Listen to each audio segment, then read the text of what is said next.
24-часовна стражарска служба е поставена на градската депонија Трештена скала во Штип со цел да се спречи неовластено влегување и палење на самата депонија. Директорот на јавното претпријатие ИСАР Александар Арсовски истакна дека со воведување на оваа стражарска служба ќе се спречи палењето на депонијата, а со тоа ќе се намалат и последиците кои ги трпат граѓаните. Јавното претпријатие ИСАР и градоначалникот на општина Штип не седат со скрстени раце по однос на одржувањето и чистењето на градската депонија.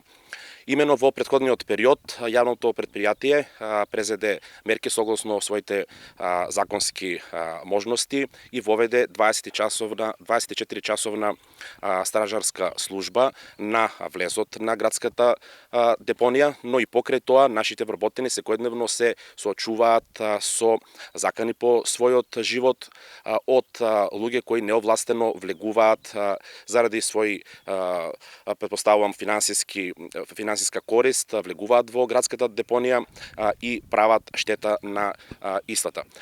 Најчесто тие ја палат, со што последици трпат сите граѓани на општина Штип.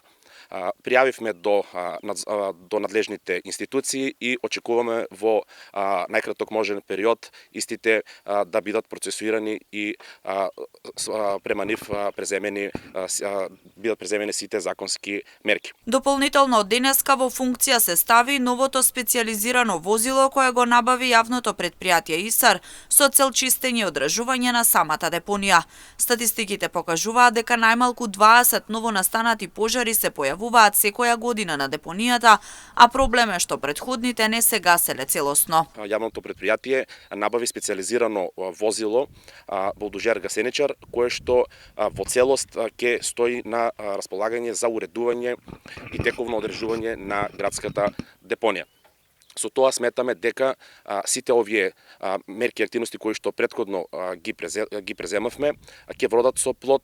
Градската депонија ќе биде навремено, тековно одржувана и ќе се намали можноста од палење на истата. Во годината ние најмалку имаме по 20 на пријави за ново настанати пожари, а тековните се проблем да се изгаснат заради тоа што не сме поседувале соодветна механизација за тоа. Денес, значи, во употреба го пуштаме новото специјализирано возило, кое што значи ќе биде единствено и неговата намена ќе биде само да ја одржува градската депонија. Проблемот со палењето на градската депонија во Штип е децениски и представува проблем за граѓаните, особено постојаното чадење и загадениот воздух кој го дишат. Со новите воведени мерки и активности, ова треба да остане проблем во минатото.